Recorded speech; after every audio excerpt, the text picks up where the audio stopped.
The entire globe is today the site of a momentous conflict. As each side attempts to prove to the world the superiority of its position, the conflict is fought with the words of diplomats, with gestures of friendship and help to uncommitted countries, even with cultural demonstrations. It is fought indeed on every level of man's experience, for the stakes are high. As one of the adversaries in the conflict, we see a challenge as great as any in our historic past. A challenge not, we hope, to be met and joined in battle, but to be faced and fought in the hearts and hopes of men.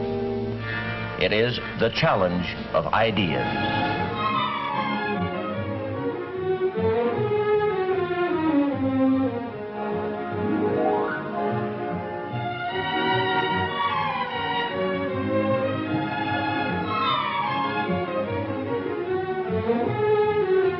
Star Trek The Next Generation, they did time travel. I want to say, by the way, so Star Trek ended like early 90s. Is anything spoiler alert? Does the spoiler alert count here or no? You want to ask me if something from 20 years ago is subject to the spoiler alert? I mean, because I'm going to talk about like the last episode of Star Trek. I mean, spoiler alert, Julius Caesar was stabbed to death. I mean... Wow. I mean... That's a little farther off than what I was talking about. But okay, I get it. Classic TV. No spoiler alert. In the last episode, I think it's 2 episodes of Star Trek, Picard somehow is traveling through time, past, present, and future, and all 3 time periods have to work together to stop some attack that will destroy like the universe or something like that. Picard present has to work with Picard future and Picard past? Yes. And Picard is the only one that knows what's going on, so he has knowledge of all 3 timelines. He's got to get everyone from all 3 timelines on board to do something to make this thing that's attacking the universe in different timelines stop attacking. So Jean-Luc Picard knows all things at all times? Yes. Jean-Luc Picard is the Alpha and the Omega? Is that what you're telling me? He is the beginning and the end. The beginning and the end, yeah. Of his timeline. Yeah, I'm okay with concluding that Jean-Luc Picard is God. I mean, that's okay. So, do you want to, like, introduce the show and the topic?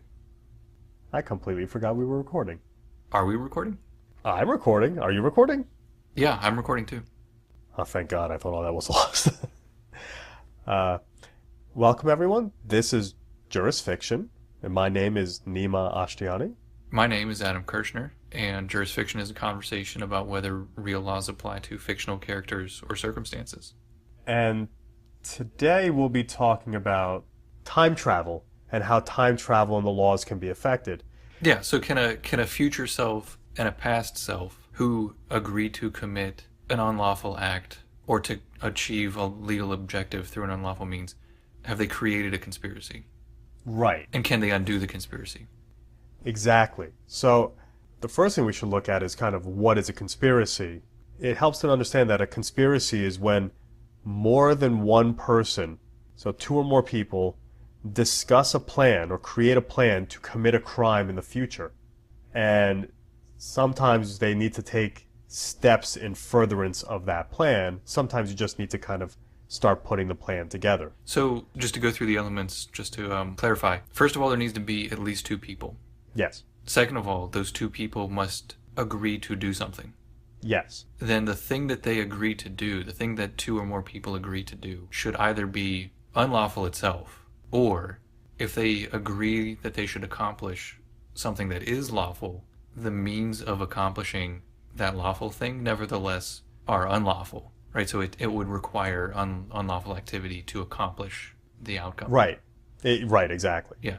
And then, like you said, there typically is a requirement that beyond the agreement, beyond discussing what you want to do and agreeing that you will work together to do it, at least one of the parties to that agreement, to that conspiracy, must actually take a step, must actually do a thing that would lead to the objective, instead of just agreeing, right? So if 2 people agree to eat a pizza and nobody actually goes to Maneo's. I'm guessing that's from your area. Okay, we can use an example from here. If 2 or more people agree to eat a pizza and nobody goes to We the Pizza to purchase a pizza, Okay. you've actually not done something in furtherance of your agreement to eat a pizza, and therefore you are not liable for conspiring to eat a pizza. Okay. Yes. But if somebody actually picks up the car keys and walks out the door, arguably somebody has done something in furtherance, that somebody has committed an act in furtherance of the agreement to get a pizza. Someone has committed an act in furtherance to get a pizza. Yes. And should we maybe discuss how to end a conspiracy or how to kind of get someone out of conspiracy? Yeah, so just because somebody has committed an overt act and therefore has triggered liability for the conspiracy doesn't mean that everyone is going to remain liable indefinitely for the conspiracy. If you change your mind, if you're a party to a conspiracy, you're a co-conspirator, if you change your mind, how would you absolve yourself from the liability that has been created from the overt act? So to get out of conspiracy, depends on where you are, how far you have to go, but some of the requirements are you have to try to stop the conspiracy that you are part of. So make some sort of overt effort to stop the thing itself, or at least stop your portion of it, right? So if you were supposed to get the getaway car and you got the getaway car, you may have to make an effort to take the getaway car away. You have to make it known that you're not part of it. To the co-conspirators, you have to tell everybody else. You have to tell everybody else, right? Right, just because you change your mind doesn't mean that everybody else is a mind reader and they know you're no longer in the conspiracy. You have to say, hey, Nima, I changed my mind. I'm not hungry. I don't want a pizza. Right, exactly. Otherwise, you rely on my agreement. Yes. Yeah. So you need to let people know. And then some places require that you contact the cops. Other places just require that whatever steps you took, you undo them. So that's one, the steps I was talking about, like the car. You get the getaway car. You make sure that the getaway car is not there anymore. You've taken a substantial step into undoing what you did. That's taken into consideration. So there are quite a few shows and movies out there where time travel occurs. The one movie that comes up that is like right on point with everything that we're talking about is Back to the Future. Back to the Future 2. Back to the Future 2. Do you remember what part of Back to the Future 2? Well, it's been a while since I've seen Back to the Future or Back to the Future 2. And even longer since I've seen Back to the Future 3. But, so doesn't, in 1985, Marty McFly and Doc, whatever, they go to 2015. And Doc, I think he's reading like an almanac or something, some sports almanac. And he discards it, but Biff picks up the almanac. Right. And Biff is a nefarious person. When he reads the almanac, he thinks to himself, I can take this almanac and use the time machine, the DeLorean that Doc and Marty McFly use, and I can go back and I can convince myself to use the information in the almanac and place bets on events and win lots of money because I already know what will happen. Now, here's the first question. You just said that he was talking to himself. Is there a conspiracy? So thinking to yourself is not a conspiracy. It is not a conspiracy. Right. Because there's only one person there. Maybe in a future episode we should do multiple personality disorder and conspiracy. That could be interesting. Yeah. Can Bruce Banner conspire with the Hulk? Oh, that is interesting. But for the purposes of this conversation, it's not conspiracy when Biff thinks to himself he can go back in time. But is it conspiracy when he does go back in time and convinces his past self, past Biff, to use the information in the almanac and bet on the outcome of events? So here's the first question I have for you. And the first part of a conspiracy is you need 2 or more people. Did 2 or more people get together to create this plan? I would say yes, because the 2 individuals, the 2 corporeal beings, move independently, think independently, communicate independently. They look like 2 ducks, they walk like 2 ducks, they talk like 2 ducks, and therefore they are 2 ducks. Okay. Do you agree? Are they 2 ducks for the purposes of conspiracy?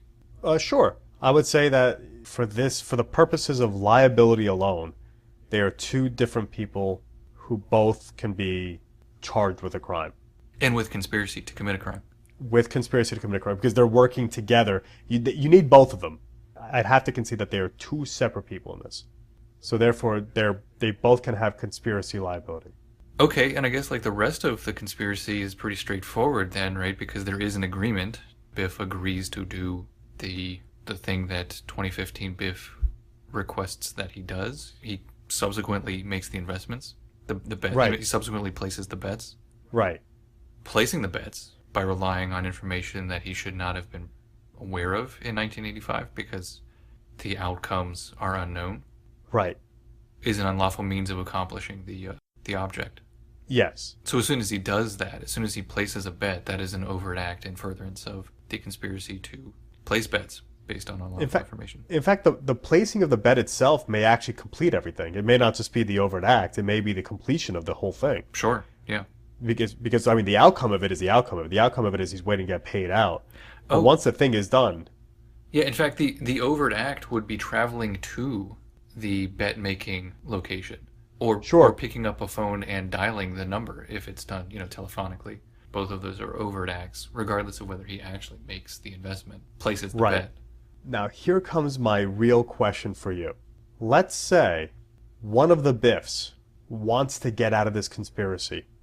One of the Biffs says, look, this is a bad idea. I've had a change of heart. I'm all of a sudden a good guy and I don't want to make a ton of money. Can either of the Biffs get out of it without the other one also? Or what happens with the other one in that case? So let's say 2015 Biff wants to get out of the conspiracy. He goes, you know what? Give me the almanac back. He takes the almanac. And he says, forget everything I've told you. But let's say Biff goes, fine, get out of here. I don't need you anyway. And he memorized something. He memorized a couple of the things from the almanac. And he goes and places bets. Can young Biff still get in trouble? And can old Biff get out of the conspiracy? So for the first question, the answer in the abstract is yes. There's going to be an evidentiary burden for proving that he possessed information that he should not have, right? You're going to have to prove how he knew something that he should not have known. Right. And without that almanac, how are you going to prove he read an almanac? Right. So, and without any witnesses to the conversation, how are you going to prove that somebody from 2015 came back and told him that information? Assuming you can prove that, the answer is yes, right? But you have a pretty high evidentiary burden for proving that he had access to the information that he otherwise should not have had access to. Well, then let's talk about 2015 Biff. What happens with 2015 Biff? Well, so I guess that depends on whether he sufficiently rescinded his participation in the conspiracy. Is it sufficient to take back the almanac and inform the co-conspirator, I no longer want to accomplish this objective? So he openly tells young Biff, I'm out, and I'm going to undo everything I did, and takes all of his stuff, packs up his stuff, heads back into the DeLorean, and moves back to 2015. Mm-hmm. He makes an overt statement. He undoes the things that he did. So the magazine was a thing that he did, right? The almanac. So does old Biff, does 2015 Biff have to do anything else? Does he have to do something to make young Biff forget the information that 2015 Biff provided? Or is it sufficient just to take the almanac and allow 1985 Biff to remember the information that he read in the almanac? Well, let's say he didn't know that young Biff read the almanac, right? Let's say young Biff just happened to glean it and for whatever reason remembered some things. For whatever reason, old Biff doesn't realize that. And old Biff's like, okay, you know what? I'm done here. I'm going home. Young Biff starts making his way to the track or to the game or to wherever. So, like you were saying before, he's now taking that next step as part of this whole scam. And he puts down money for his bet, starts making money. The cops come around and go, you know what? We understand that you have future information somehow. We'll just kind of jump logic here and pretend that there's no evidentiary issue, even though there's a severe evidentiary issue. But they go, we can show that you got information that you shouldn't have had, and you're placing CCTV, these bets. right? They have a CCTV, and they have the DeLorean showing up. Okay. And they have 2015 Biff exiting the DeLorean. He waves the almanac in front of the CCTV camera, and then he hands it to young Biff, right? They have all the evidence they need. That's usually what happens right. in those situations. They go in front of a police camera and start telling them their whole plan. But let's say they also get on CCTV that old Biff recanted everything that he was doing or attempted to recant everything that he was doing. Right, because he wrote a sign. He's the criminal from Smooth Criminals, so he makes lots of signs. And so he wrote down on a sign, I no longer am a party to this conspiracy. He wrote it down on a sign, put it in the window where there was a sound of a crescendo. Yeah. Okay. That was So- when the DeLorean reaches 88 miles per hour. There's a crescendo. There is a crescendo. Yeah. So he announces it all. Cops go, we saw this guy. He made a plan with you, but then he had to change your heart and left. But now we see that you're making bets that are impossible to make because you've gotten, let's say he made 10 bets and it was 10 for 10. So we know you got that information from there.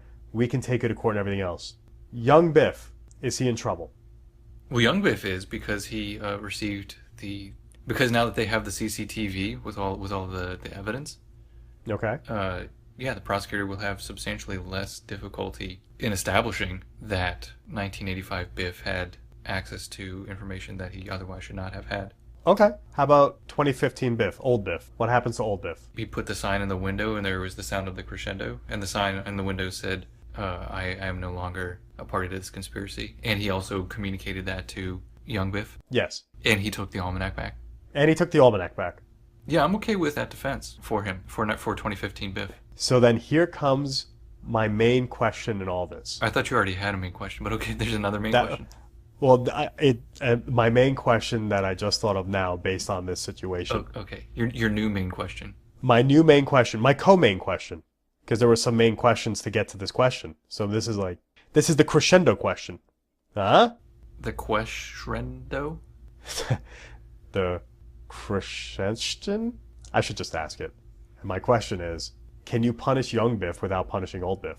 Is the question, is young Biff still subject to conspiracy liability when the other party to the conspiracy left the conspiracy? Well, in a normal situation where there isn't time travel and it's two completely separate people and they're not the same person, that would be the question. In this case, if you punish young Biff, aren't you by definition also punishing old Biff? So can a time traveler who meets himself ever really get out of a conspiracy if both of him don't want to get out of it? Well, we concluded already that 2015 Biff and 1985 Biff look like two ducks, walk like two ducks, talk like two Right. ducks for the purposes Right. of conspiracy, and therefore they are two persons for the purposes of conspiracy. Absolutely. So I understand how this thought experiment suggests that you would be punishing one person for the acts that another person commits, because eventually 1985 Biff will become 2015 Biff.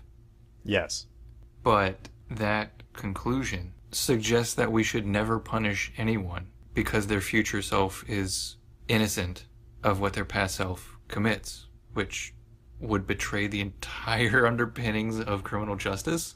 Well, I guess I would disagree with you to the extent that for conspiracy liability, I would say that getting him in trouble for conspiracy liability would punish old Biff. But if young Biff still commits the act, that means technically old Biff will know that the act has been committed and they both have to suffer because of it. But for conspiracy purposes only, for that conspiracy, would you still say that the conspiracy liability still lives in young Biff and therefore he can be prosecuted under conspiracy liability alone?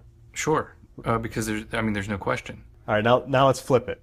Let's say young Biff wants out, old Biff doesn't, but because, he can't do anything without young Biff, he gets pissed and goes back to 2015 with his almanac. Can old Biff still be held responsible for anything? Conspiracy, but not the underlying offense. Can he be held for conspiracy in 2015? If the statute of limitations for conspiracy is more than 30 years, then the answer is yes, right? Because he has performed all of the acts of the conspiracy. He still intends to be a party to the conspiracy. So you've satisfied the overt act. You've satisfied his participation. You've satisfied that he intends there to be a conspiracy. Does it change your decision at all, knowing that in 2015 he's not actually doing anything illegal? All the information is legal. That's not the point of conspiracy. The point of conspiracy is that you made an agreement with another person to commit an unlawful objective, or a lawful objective through unlawful means, and a party to the conspiracy has performed an overt act, and all those things have occurred. He need not accomplish the object of the conspiracy to be liable for conspiracy. I'll agree with that. I like it. I think we've hit every aspect of the time traveling conspiracy question. I think we did. Let's see. So we got young Biff in the conspiracy, out of conspiracy, old Biff in the conspiracy, out of conspiracy. Are they two separate people? Their liabilities if they get caught. I feel like we accomplished another question. So that's another problem solved by jurisdiction. By the way, so Star Trek ended like early 90s. Is anything spoiler alert? Does the spoiler alert count here or no? You want to ask me if something from 20 years ago is subject to the spoiler alert? I mean, because I'm going to talk about like the last episode of Star Trek. I mean, Does spoiler alert, Julius Caesar was stabbed to death. I mean, Wow. I mean, that's a little farther off than what I was talking about. But okay, I get it. I get it. Classic TV. No spoiler alert. In the last episode, I think it's 2 episodes of Star Trek, Picard somehow is traveling through time, past, present, and future, and all 3 time periods have to work together to stop some attack that will destroy like the universe or something like that. Picard present has to work with Picard future and Picard past. Yes. And Picard is the only one that knows what's going on, so he has knowledge of all 3 timelines. He's got to get everyone from all 3 timelines on board to do something to make this thing that's attacking the universe in different timelines stop attacking. So Jean-Luc Picard knows all things at all times. Yes. Jean-Luc Picard is the Alpha and the Omega. Is that what you're telling me? He is the beginning and the The end beginning and the end, yeah. of his timeline. Yeah, I'm okay with concluding that Jean-Luc Picard is God. I mean, that's okay. Does it change your decision at all, knowing that in 2015 he's not actually doing anything illegal? All the information is legal. That's not the point of conspiracy. The point of conspiracy is that you made an agreement with another person to commit an unlawful objective or a lawful objective through unlawful means, and a party to the conspiracy has performed an overt act, and all those things have occurred. He need not accomplish the object of the conspiracy to be liable for conspiracy. I'll agree with that. I like it. I think we've hit every aspect of the time traveling conspiracy question. I think we did. Let's see. So we got young Biff in the conspiracy, out of conspiracy. Old Biff in the conspiracy, out of conspiracy. Are they 2 separate people? Their liabilities if they get caught. I feel like we accomplished another question. That's another problem solved by jurisdiction. We'd like to hear what you think if you disagree with our analysis of Biff's co-conspiratorial liability. Our website is jurisfiction.net. We are on Facebook, Jurisfiction, Twitter, Jurisfiction1, Instagram, Jurisfiction, and we're on YouTube, Jurisfiction. Of course, always, if you have any other topics, you ever watch a movie, TV show, listen to a song, read a book, whatever, and you wonder, could that actually happen in real life as far as the legality of something goes? We'd love to hear your thoughts and your ideas, and maybe we'll discuss it on a future show. Thanks for listening.